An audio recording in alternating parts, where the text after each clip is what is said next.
بسم اللہ الرحمن الرحیم۔ ناظرین، میں ہوں سجاد ترین اور آج ہمارے ساتھ ہیں امیر جماعت اسلامی جناب سراج الحق صاحب۔ آج ان سے پوچھیں گے ایک ملکی صورتحال جو ہے اور جو بین الاقوامی صورتحال بن رہی ہے، اس بارے میں ان کی کیا رائے ہے۔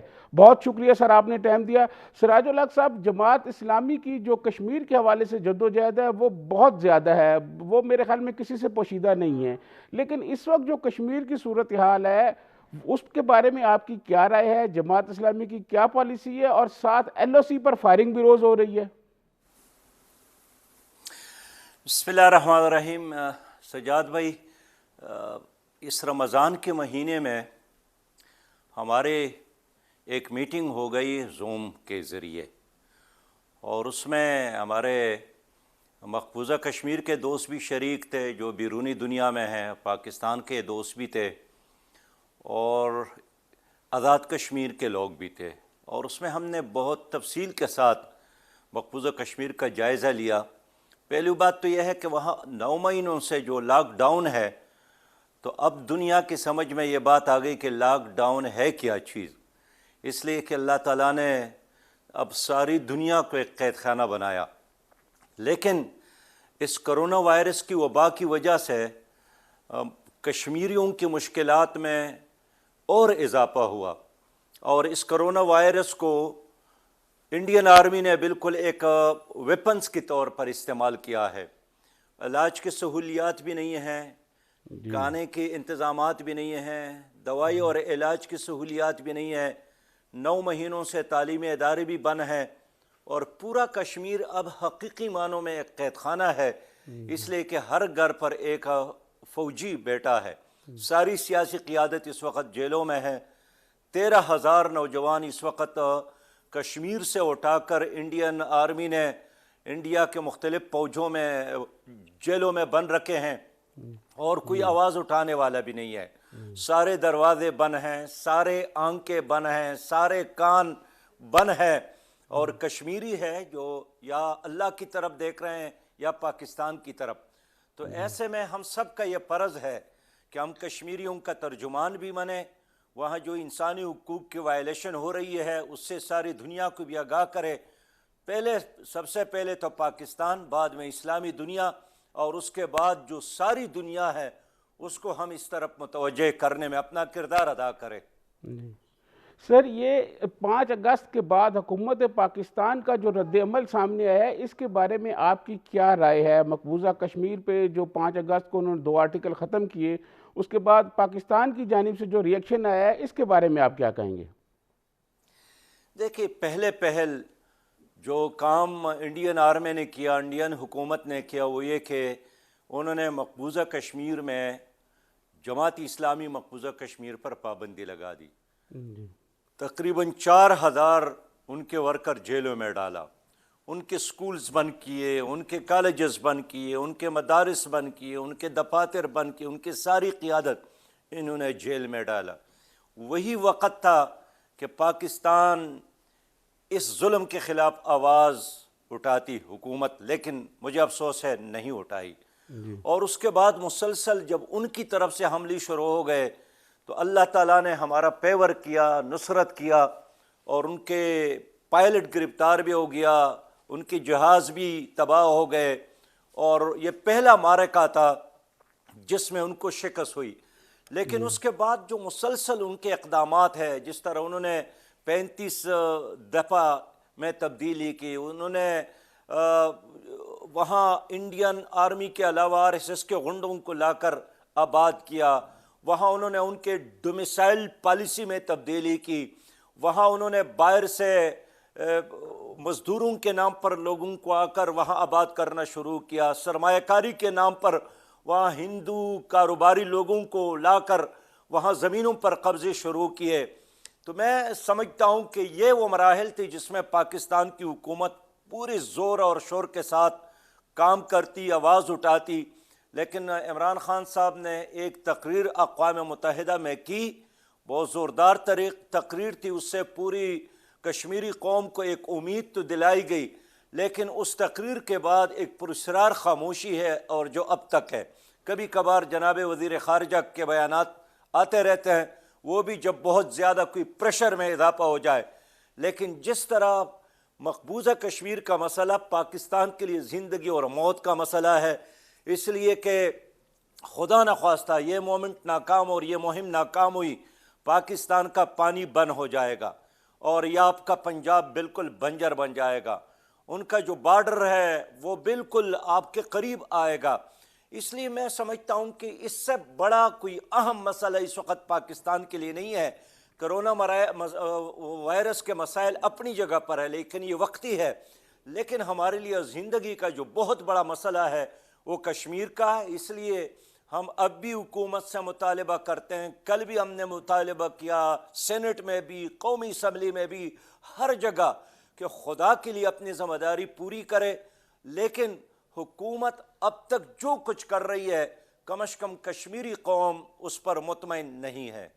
سراج الحق صاحب، یہ جو امہ ہے مسلم امہ، اس کا اور OIC کا جو کشمیر پر رول ہے، کیا آپ اس سے مطمئن ہیں؟ دیکھیے OIC کیا ہے؟ OIC تو اسلامی ممالک کا ایک ایسی تنظیم ہے جس کو آپ ایک بے جان تنظیم کہہ سکتے ہیں، لیکن یہ بھی غنیمت ضرور ہے. لیکن سب سے پہلے ذمہ داری تو حکومت پاکستان کی ہے کہ ہمارے اپنی سفارتی جو مہم ہے وہ ٹھیک ٹھاک چلے. اب آپ نے دیکھا متحدہ عرب امارات میں OIC کا اجلاس تھا اور صدارتی کرسی پر انڈین وزیر خارجہ بیٹھی تھی اور ہمارا وزیر خارجہ نیچے بیٹھا تھا، اور پھر اسی چیز نے مودی کو کیش کیا کہ میں یہی تک تو کر سکا کہ OIC میں جا کر ہمارے لیڈرشپ کے تحت سب کچھ ہو رہا تھا. تو میں سمجھتا ہوں کہ OIC کو بھی اپنا کردار ادا کرنا چاہیے. اس سے بڑے ہماری توقعات ہے. ظاہر ہے اس تنظیم کا وجود بھی ایک غنیمت ہے، لیکن جو قوت ہو سکتی ہے اس تنظیم کے اندر، اور جس طرح سارے عرب دنیا میں اس وقت ہندوستان کے شہری کام کر رہے ہیں اور عرب دنیا سے ہندوستان کے بہت سارے مفادات وابستہ ہے، تو میں سمجھتا ہوں کہ اگر عرب دنیا بھی مل کر انڈیا پر ایک دباؤ ڈالنے کا فیصلہ کرے تو بھی انڈیا اس دباؤ کو قبول کرے گا اور وہ مقبوضہ کشمیر کے حوالے سے اپنے پالیسی تبدیل کرے گا. لیکن مجھے افسوس ہے ابھی کویت کا ایک قرارداد آپ کے سامنے آیا ہے جنہوں نے ایک افسوس کا اظہار کیا ہے، انڈین حکومت کو ایک پیغام پہنچایا ہے کہ ہم ہندوستان کے اندر مسلمانوں کے ساتھ یہ ظلم برداشت نہیں کر سکتے جس وقت مودی حکومت کر رہی ہے. امارات میں بھی ایک شہزادی نے بات کی ہے، تو ان دو ممالک نے بھی بات کی ہے، اس کا بھی ایک پازیٹیو اثر پڑا ہے. اور یہی وجہ ہے کہ جو سٹیٹمنٹ اس کے بعد مودی نے دیا وہ خاصا مدافعانہ تھا. لیکن عرب دنیا اور پھر ساری اسلامی دنیا اگر مل کر ایک ہی بات کرے کہ مقبوضہ کشمیر کے لوگوں کو آزادی دے دے، وہاں ظلم ختم کرے، وہاں سے فوجوں کو باہر نکالے اور اقوام متحدہ کے قراردادوں کے مطابق ان کے ساتھ بیہیور کرے، میرے خیال میں یہ آواز بہت مؤثر آواز ہے اور کوئی بھی اس کو اگنور نہیں کر سکتا ہے. لیکن اگر تمام اسلامی دنیا مل کر جرأت کے ساتھ، بہادری کے ساتھ اور عزم کے ساتھ کشمیریوں کا ساتھ دے دے. سراج الحق صاحب، یہ بتائیں کہ مقبوضہ کشمیر میں جو ظلم و بربریت ہو رہی ہے اس کو پوری عالمی دنیا پر اجاگر کرنے کے لیے پاکستان کو کیا پالیسی اختیار کرنی چاہیے؟ آپ کیا رائے دیں گے؟ سجاد، ایک تو ہم نے حکومت پاکستان کو مشورہ دیا ہے کہ ایک نائب وزیر خارجہ جس کا اور کوئی کام نہ ہو، وہ صرف اور صرف کشمیر کاز کے لیے کام کرے اور وہ سال کے 365 دن اسی ایک کام پر لگا لے. دوسرا جو ہم نے مشورہ دیا ہے کہ آپ آزاد کشمیر کی حکومت کو ایک رول دے دے اور اسی کو بیس کیمپ بنا کر وہاں کی پولیٹیکل قیادت، وہاں کی جو حکومت ہے، ان کو مقبوضہ کشمیر اور کشمیریوں کی سفیر کی طور پر باہر استعمال کرے. اس کے ساتھ ہم نے حکومت پاکستان کو مشورہ دیا ہے کہ قومی اسمبلی اور سینٹ میں جوائنٹ سیشن ہو، ایک مشترکہ اسٹریٹجی بن جائے اور حکومت اور اپوزیشن مل کر کشمیریوں کی نمائندگی کرے اور مل کر ان کا پیغام باہر کی دنیا تک پہنچا دے. اور اس وقت جو اقوام متحدہ میں ہمارے نمائندے ہیں وہ مؤثر کردار ادا کرے. ہمارے سفارت خانے پال ہو اور ہر سفارت خانے میں ایک علیحدہ ڈیسک ہو. خود اسلام آباد میں ایک کشمیر چیئر ہونا چاہیے تاکہ اس کا کوئی اور کام نہ ہو، صرف اور صرف کشمیر پر کام کرے. اس کے ساتھ جو کشمیر کمیٹی ہے اس کا بھی ایک مینڈیٹ ہونا چاہیے، اس کے بجٹ میں بھی اضافہ ہونا چاہیے. تو اس لیے آزاد کشمیر کی حکومت، وہاں کی سیاسی قیادت، پاکستان کی حکومت، پاکستان کی سیاسی قیادت سب مل کر ایک بیانیے کے ساتھ ایک پیج پر ہو اور ہم ایک قومی ایکشن پلان کے تحت یہ سب کچھ کرنے پر بسم اللہ کرے. اس میں انشاءاللہ بڑا اثر ہوگا. اور ویسے بھی اس وقت مودی کی پوزیشن بین الاقوامی سطح پر بہت زیادہ کمزور ہے. اس کا چہرہ بے نقاب ہو گیا ہے اور وہ ایک بچر کے طور پر، ایک قصائی کی طور پر، ایک ظالم کی طور پر، ایک بے اصول آدمی کی طور پر اب ساری دنیا میں لوگ اس کو پہچان رہے ہیں. تو ہمارے لیے بہت مناسب موقع ہے اگر پاکستان کی حکومت اس موقع کو ضائع نہ کرے.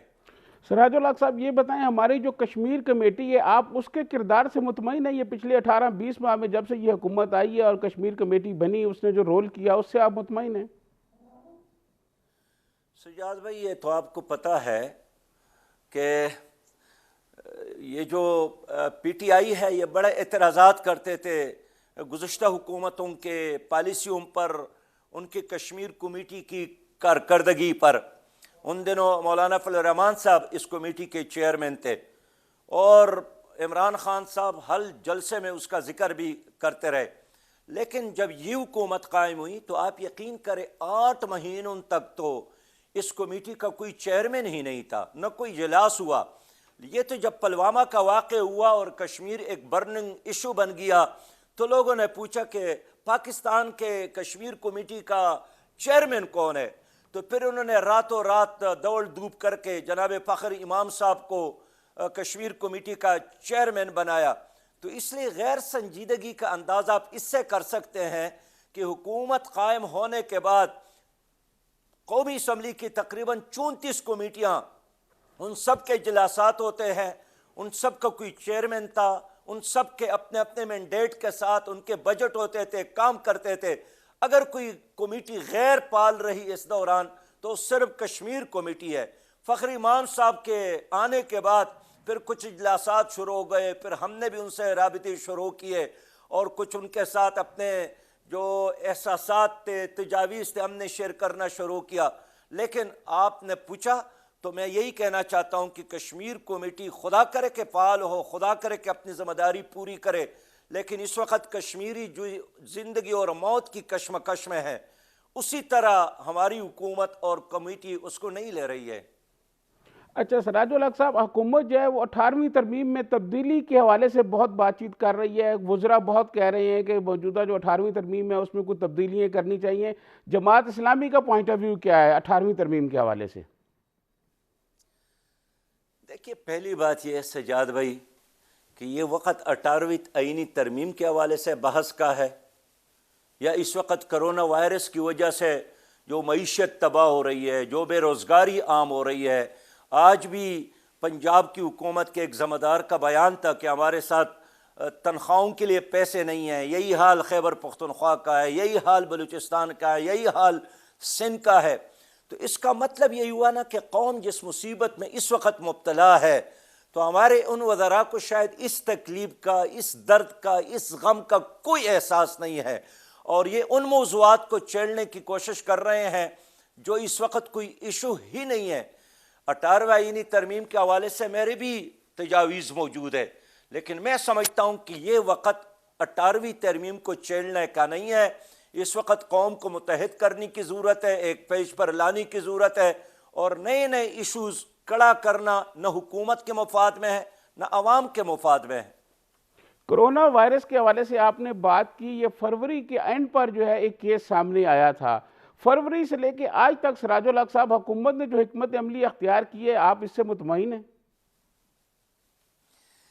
دیکھیے کرونا وائرس کی وجہ سے تو ساری دنیا ایک قید خانہ اب ہے اور ہم بھی اس قید خانے کا حصہ ہے.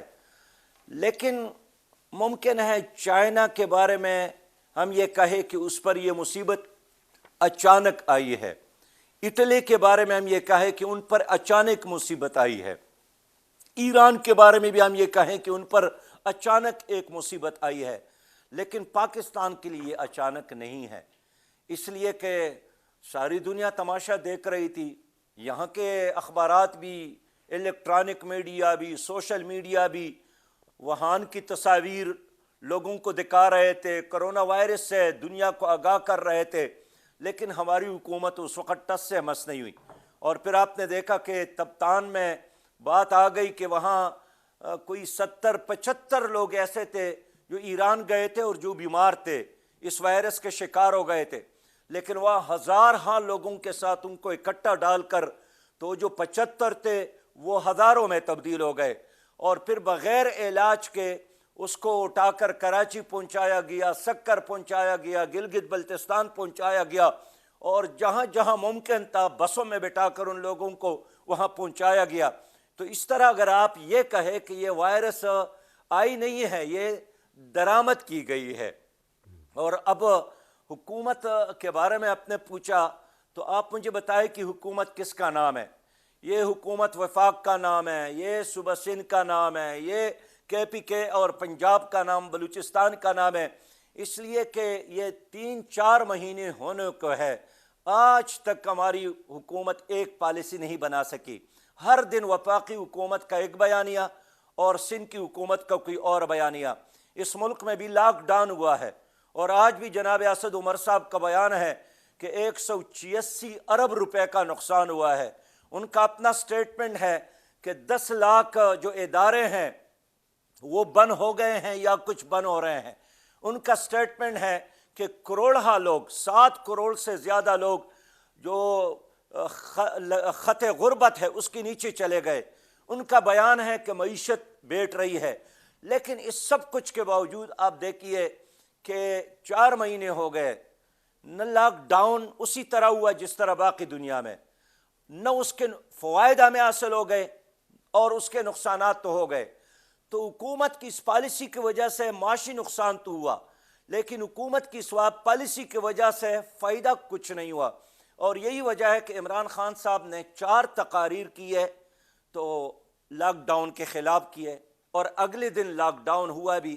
اب تو انہوں نے فرمایا ہے کہ لاک ڈاؤن اشرفیہ نے کی ہے، اور یہ اشرفیہ کی سازش ہے۔ تو عام آدمی حیران ہے کہ پشاور میں یہ کس نے کیا، لاہور میں کس نے کیا، کوئٹہ میں کس نے کیا۔ چلے آپ سندھ کے بارے میں تو کہہ سکتے ہیں کہ وہاں کا لاک ڈاؤن وہاں کی حکومت نے کیا ہے، تو باقی 3 صوبوں میں تو PTI کی اپنی حکومت ہے۔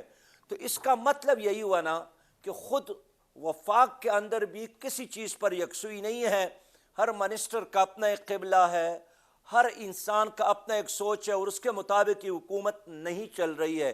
یہی وجہ ہے کہ آج جو ڈاکٹر وفات ہوا ہے کراچی میں، بہت سینئر اور اچھے ڈاکٹر تھے، تو ایک طرف حکومت کہتی ہے کہ ہمارے ساتھ 5000 وینٹیلیٹر موجود ہے، اور پھر آپ دیکھتے ہیں کہ فرقان الحق ڈاکٹر صاحب ایک وینٹیلیٹر کے نہ ہونے کی وجہ سے ان کی وفات ہو گئی، وہ شہید ہو گئے، دنیا سے رحلت کر گئے۔ تو ایک طرف ہم ڈاکٹروں کو سلام بھی پیش کرتے ہیں، دوسری طرف حکومت کوئٹہ میں اس پر ڈنڈے بھی برسا رہی ہیں۔ یہاں 7 دن بھوک ہڑتال کیا آپ کے لاہور میں ڈاکٹروں نے، طبی اور نیم طبی عملے نے۔ تو میں اس لیے حیران ہوں کہ اتنے خراب سچویشن میں بھی ہماری حکومت، مرکزی حکومت اور 4 صوبائی حکومتیں ایک پیج پر نہیں ہیں، اور آج کے لمحے موجود تک ایک سٹیٹمنٹ، ایک بیانیہ، ایک ایکشن پلان اس حکومت کا نہیں ہے۔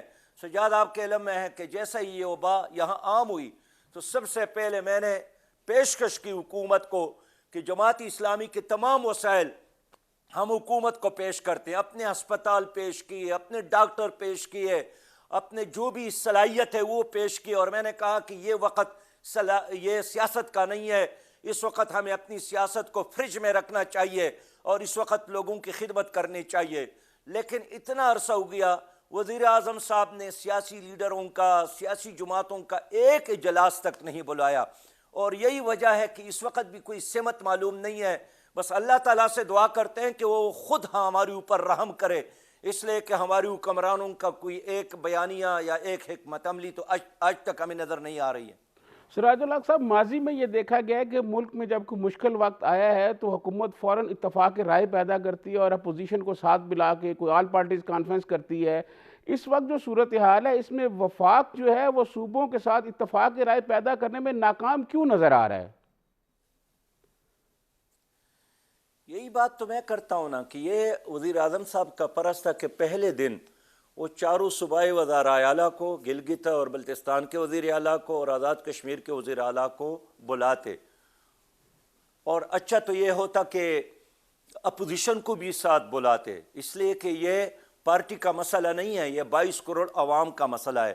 لیکن ہماری حکومت اس وقت بھی اپنی انا کی گنبد میں بند ہے، اور وہ چاہتے ہیں کہ کرونا وائرس کو شکست بھی دے دے، لیکن اس سے پہلے ان کو اپنی جو انا کا سومنات ہے اس کو شکست دینا چاہیے تھا، لیکن وہ اس سومنات کو نہیں توڑ سکے، اور یہی وجہ ہے کہ باقی سیاسی اپوزیشن جماعتیں تو اپنی جگہ پر خود چاروں صوبوں میں ایک پالیسی حکومت نہیں اپنا سکی۔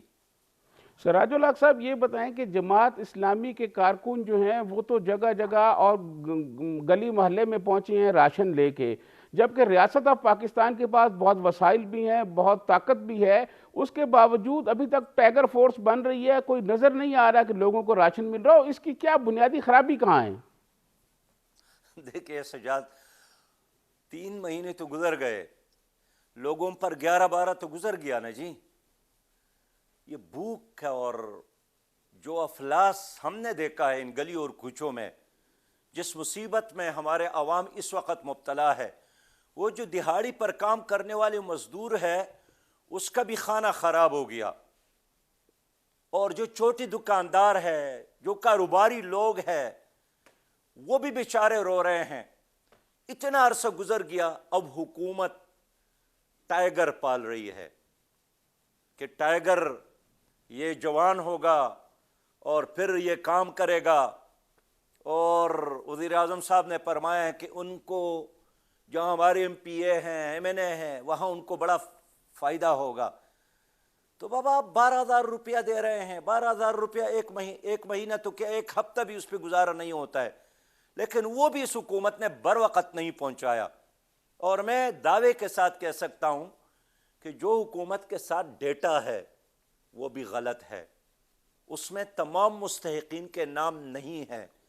ہمارے تو پورے ملک میں لوگوں کے ساتھ رابطہ ہے، آپ کے اپنے صحافی جو غریب صحافی ہے وہ رو رہا ہے، روزانہ جو دہاڑی کرنے والا آدمی ہے اس کو پتہ ہی نہیں ہے کہ میں کس نمبر پہ ڈائل کر لوں کہ مجھے تعاون پہنچایا جائے۔ میں نے اس لیے حکومت کو مشورہ دیا کہ لاک ڈاؤن کرنے سے قبل آپ کم از کم 15-20 دنوں کا راشن، خوراک یہ لوگوں کے گھروں میں پہنچائے، اور یہ ناممکن کام نہیں ہے۔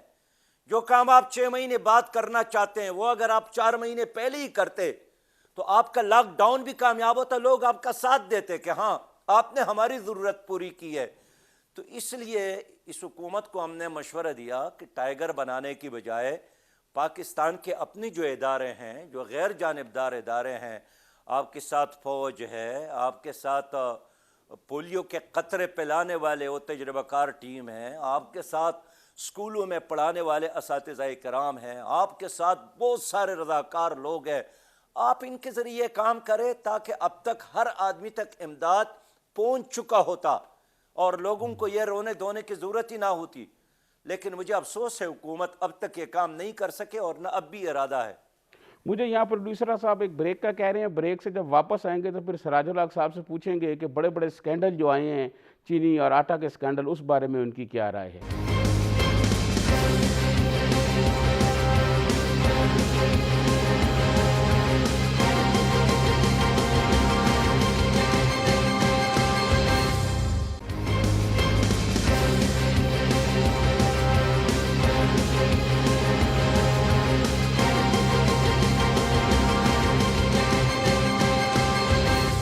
ویلکم بیک ناظرین۔ سراج الحق صاحب، یہ بتائیں کہ اس حکومت میں چینی سکینڈل آیا، اس کے بعد آٹا سکینڈل آیا اور اس پہ کمیشن بنتے رہے اور رپورٹیں آتی رہیں، لیکن کوئی ایسی کارروائی سامنے نظر نہیں آئی جس طرح کہ اپوزیشن کے خلاف نیب کارروائی کر رہا ہے، نیب بھی خاموش ہے، اور پرائم منسٹر عمران خان نے کہا ہے کہ ہم ریاست مدینہ بنانے جا رہے ہیں، لیکن ان کے اپنے لوگوں کے خلاف تو کوئی کارروائی نہیں ہو رہی۔ دیکھیے، یہ حکومت جب سے آئی ہے اعلانات کر رہی ہے، دعوے کر رہی ہے، روز روز نئی نئی بات کر رہی ہے، لیکن عمل کچھ نہیں کر رہی ہے۔ اور قوم کا یہ مطالبہ ہے کہ اب گفتار کا دور گزر گیا، اب کردار کا غازی بن جائے۔ اب جو چینی اور آٹے کا سکینڈل آپ کے سامنے ہے، اب جو ہماری قوم ہے نا جی، ان کے جیب سے تو آپ نے پیسہ نکالا اور آپ نے اربہ پیسہ کمایا، اور پہلے دن سے ہم نے کہا ہے کہ یہ کام کوئی غریب آدمی نہیں کر سکتا ہے، نہ کوئی مزدور یہ کام کرائے گا، یہ کام آپ کے اپنے لوگوں نے کیا ہے۔ اگر یہ جرم اپوزیشن میں کوئی آدمی کرتا تو اب تک وہ جیل کے سلاخوں کے پیچھے ہوتا، لیکن اتنے مہینے گزر گئے اور اربہ لوٹ مار انہوں نے کی ہے۔ رپورٹ کے حوالے سے بتایا تھا کہ 25 تاریخ کو، 25 تاریخ بھی گزر گیا، اب مزید 4 ہفتے انہوں نے لی ہے۔ اس لیے میں نہیں سمجھتا ہوں کہ یہ حکومت ان لوگوں پر ہاتھ ڈال سکتی ہے۔ یہ خود کمزور حکومت ہے، یہ خود صابن پر کڑی ہے، یہ خود سہاروں پر موجود ہے، اس لیے یہ حکومت کوئی بھی ایسا اقدام نہیں کر سکتی۔ اور یہ کوئی ایک مافیا نہیں ہے، لینڈ مافیا ہے، آٹا مافیا ہے، شوگر مافیا ہے، ڈرگ مافیا ہے، اور سیاست ان مافیاؤں کے قبضے میں ہے۔ یہ جو مافیا ہے یہ ان پارٹیوں پر انویسٹمنٹ کرتی ہے، اور کامیابی کے بعد پھر وہ اپنے پیسے کو 100 سے ضرب دے کر واپس وصول کرتی ہے۔ اور یہ آج کی کہانی نہیں ہے، یہ ہمیشہ سے یہ اس طرح کچھ لوگ ہیں، وہ پروفیشنلز ہیں، وہ جھنڈے بدلتے ہیں، وہ اپنی پارٹیاں بدلتے ہیں، اپنی کردار نہیں بدلتے ہیں۔ تو آج کی حکومت ہو یا گزشتہ حکومت ہو، یہ ایک کلچر ہے، یہ ایک تسلسل ہے، یہ ایک ہی نظام ہے۔ اس لیے تو ہم قوم سے کہتے ہیں نا کہ خدا کے لیے اس نظام کے خلاف اٹھنے کی ضرورت ہے۔ یہ نظام جب تک رہے گا اس میں امیر امیر تر اور غریب غریب تر رہے گا۔ جی سراج الحق صاحب، بجٹ آنے والا ہے، اب حکومت جو ہے وہ بجٹ بنانے کی تیاریاں کر رہی ہے۔ آپ اس موجودہ جو معاشی صورتحال ہے، کرونا کا پریشر ہے، آپ بجٹ کے حوالے سے حکومت کو کیا تجاویز دیں گے؟ دیکھیں، بجٹ کے حوالے سے ہمارا یہ خیال ہے کہ اس پر ہمیں عام آدمی کے مسائل پر فوکس کرنا چاہیے، اور ہمیں ضرورت ہے کہ ہم اب پاکستان کو ایک ویلفیئر ریاست کے طور پر، ایک ویلفیئر اسلامی ریاست کے طور پر اٹھائیں۔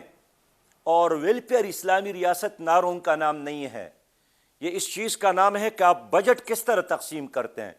تو اس لیے ہمارے شروع سے یہی مطالبہ ہے کہ اب غریب آدمی، کمزور علاقے، غریب علاقوں پر فوکس کرے، اور غریبوں کو دے دے اور بڑوں سے لے لے، مالداروں سے لے لے۔ یہ اللہ تعالیٰ کا بھی نظام ہے۔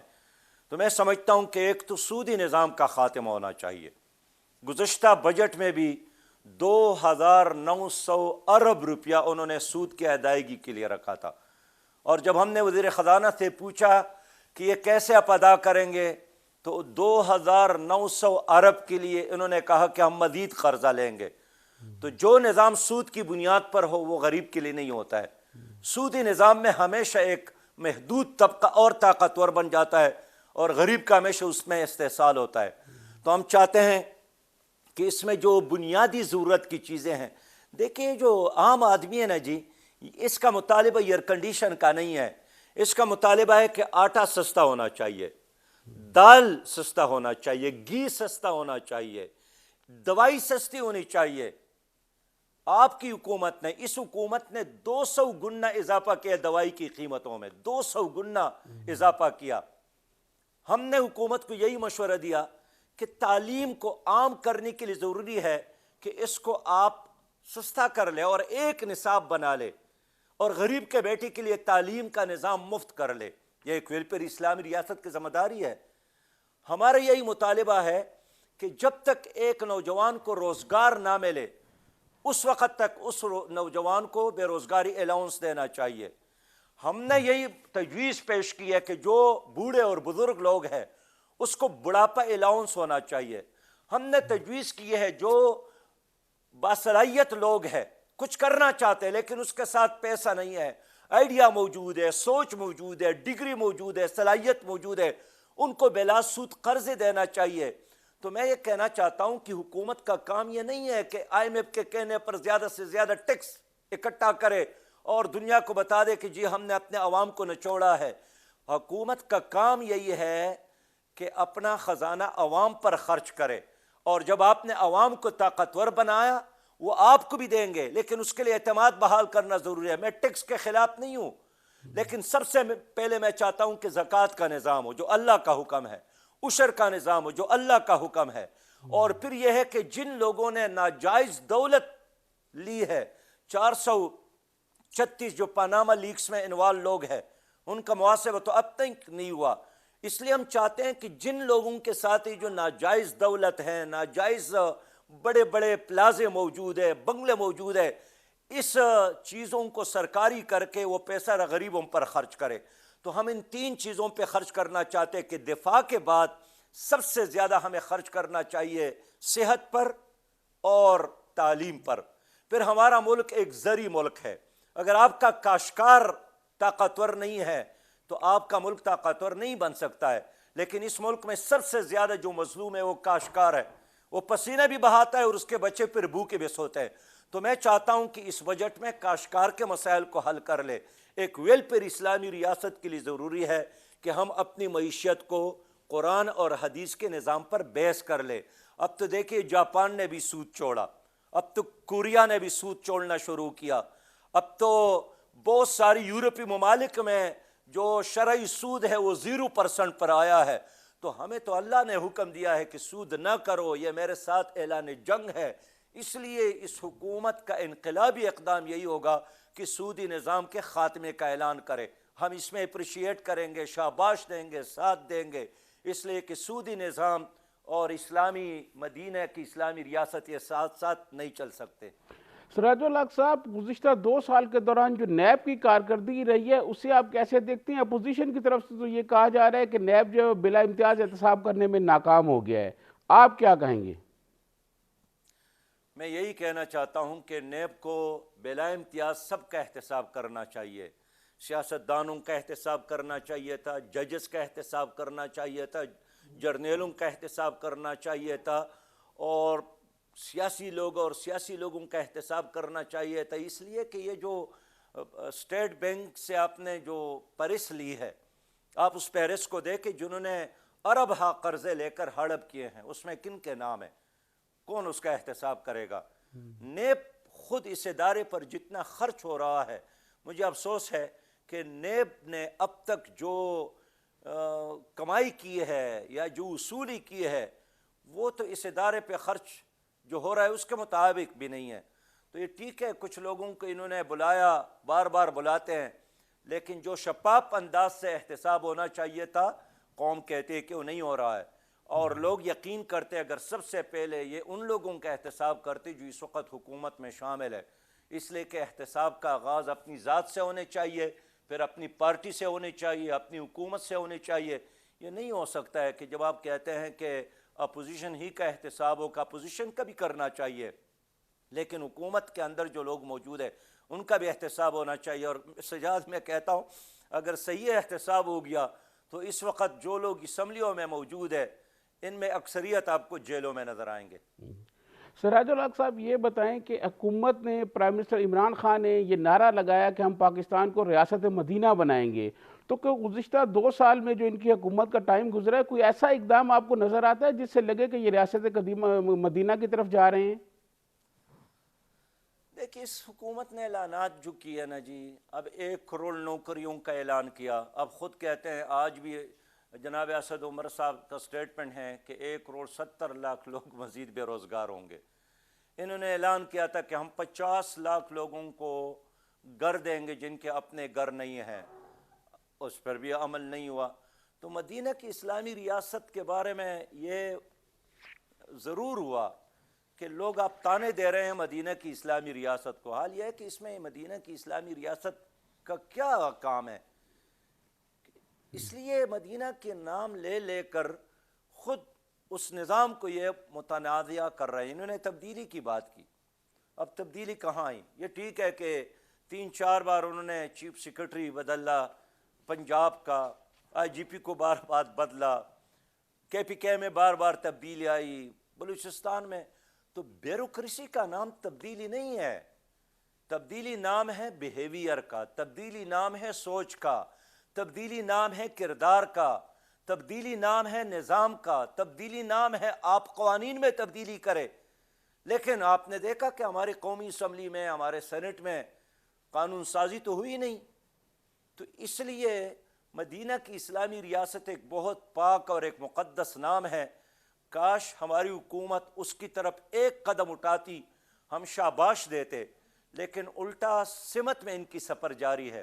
اور یہی وجہ ہے کہ پاکستان اس وقت بھی اسی طرح اندھیروں میں ہے، مایوسیوں میں ہے، جس طرح سابق حکومتوں کے دور میں ہم دیکھ رہے تھے۔ پاکستان کو مایوسیوں کے اندھیروں سے نکالنے کے لیے جماعت اسلامی کے پاس کوئی فارمولہ ہے؟ جماعت اسلامی کے ساتھ فارمولہ ہے، اور میں بہت ایمان اور یقین کے ساتھ کہہ سکتا ہوں کہ سب سے پہلی بات یہ ہے کہ پاکستان ایک جغرافیہ نہیں ہے، یہ جغرافیہ کے ساتھ ایک نظریہ ہے، اور وہ نظریہ لا الہ الا اللہ محمد الرسول اللہ ہے۔ اسلامی نظام یہ عبادات کا نام نہیں ہے، اسلامی نظام ایک مکمل نظام ہے جس میں ہمارے انفرادی اور اجتماعی تمام مسائل کا حل موجود ہے۔ ہم یہی چاہتے ہیں کہ اس ملک میں وہی اسلامی نظام نافذ کیا جائے جو ہمارے آئین میں آلریڈی موجود ہے۔ یہ ٹھیک ہے کہ ہمارا آئین ایک مکمل صحیفہ نہیں ہے، اس میں مزید تبدیلی ہو سکتی ہے، لیکن ہمارا آئین یہی کہتا ہے کہ یہاں قرآن اور حدیث کی بالادستی ہوگی۔ تو میں سمجھتا ہوں کہ ہمارا معاشی نظام ٹھیک ہو سکتا ہے، ہماری سیاست ٹھیک ہو سکتی ہے، ہمارا فرد کا مسئلہ اور ہماری سوسائٹی کا مسئلہ ٹھیک ہو سکتا ہے اگر ہم نے اس ملک میں اسلامی نظام نافذ کیا۔ اسلامی نظام کے علاوہ ہمارا اور کوئی حل نہیں ہے۔ سجاد بھائی ماشاء اللہ کو دیکھا، اور ایک نہیں بار بار ہم نے دیکھا، ایوب خان کا ماشاء اللہ، یحییٰ خان کا ماشاء اللہ، ضیاء الحق کا ماشاء اللہ، پرویز مشرف کا ماشاء اللہ، اور ہر ماشاء اللہ ایڈمنسٹریٹر نے میرے عزیز ہم وطنوں، اور اس کے بعد کہا کہ اب میں آپ کو ایک ایسا پاکستان دوں گا جو آپ لوگوں کی آرزوئیں اور تمناؤں کے مطابق ہوگا۔ لیکن ہر جرنیل کو میں نے دیکھا کہ ان کے جب آخری دن آئے ہیں وہ روتا ہوا گیا ہے کہ میں کچھ نہیں کر سکا۔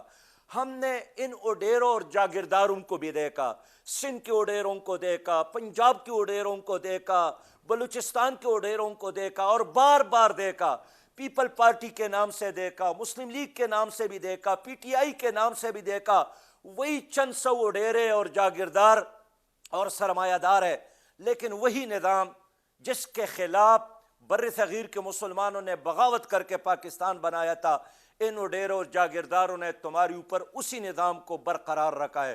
اور یہی وجہ ہے کہ دنیا ترقی کر رہی ہے، اور آج بھی آپ ورلڈ بینک اور آئی ایم ایف سے قرضے لینے کے لیے روز صبح اور شام ان کے در پر سجدے دے رہے ہیں۔ میں اس لیے چاہتا ہوں کہ ہمارے معاشی مسائل کا حل، ہمارے سماجی مسائل کا حل اور ہمارے عدالتی مسائل کا حل، ان تمام چیزوں کا ایک ہی حل ہے کہ ہم اس ملک میں اسلامی نظام نافذ کرے۔ ایک بار تو کر کے دیکھیں نا، انشاءاللہ تعالی یہ ملک ترقی کرے گا اور آگے جائے گا۔ سراج الحق صاحب، سرائیکی و سیب کو الگ صوبہ بنانے کا مطالبہ ہو رہا ہے، اور بہت شدت سے مطالبہ ہو رہا ہے۔ اس صوبے کو بنانے کے بارے میں جماعت اسلامی کا کیا پوائنٹ آف ویو ہے جی؟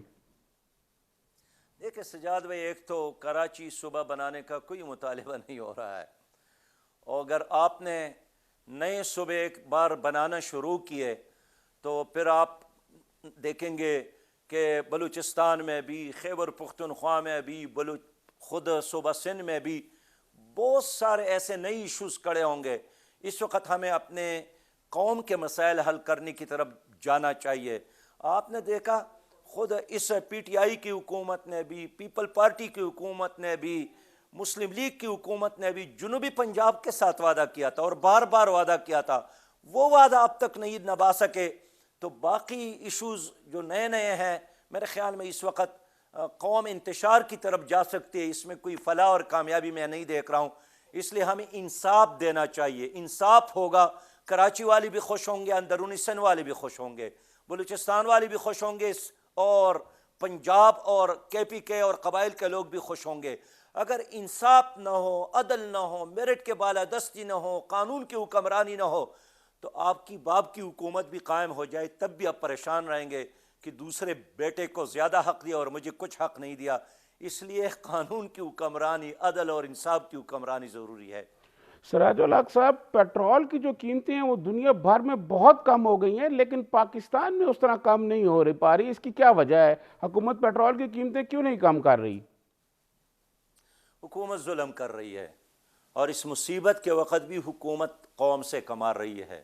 آپ کے جیب پر ڈاکہ، میرے جیب پر ڈاکہ، غریب کے جیب پر ڈاکہ، اور یہی وجہ ہے کہ بین الاقوامی مارکیٹ میں پٹرول کی قیمت میں اتنی کمی ہوئی ہے کہ ہمارے یہی مطالبہ تھا کہ کم از کم اس مصیبت کے وقت آپ عوام پر بوجھ نہ ڈالے، اور جس قیمت پر آپ کو بین الاقوامی مارکیٹ میں پٹرول ملتا ہے اس پہ کرایہ ڈال کر کرایہ لے لے، لیکن باقی تو عوام کو ریلیف ملنا چاہیے۔ آج بھی وزیر اعظم صاحب نے کہا ہے کہ ہم عوام کو ریلیف دیں گے، اور جو بین الاقوامی قیمتوں میں کمی آئی ہیں اس سے ہم عوام کو فائدہ پہنچائیں گے، لیکن نظر نہیں آ رہا ہے۔ ایک ہاتھ سے حکومت لے رہی ہے تو دوسرے ہاتھ سے حکومت واپس ہم سے لے رہی ہے، تو دینے کا نام نہیں لیتی حکومت، بس لینا ہی ہے اس حکومت نے۔ بہت بہت شکریہ جناب سراج الحق صاحب، آپ نے اپنے قیمتی وقت میں سے کچھ ٹائم نکالا اور ہمارے پروگرام میں آپ نے شرکت کی۔ بہت شکریہ آپ کا۔ ناظرین، اس کے ساتھ مجھے اجازت دیجیے۔ اللہ حافظ۔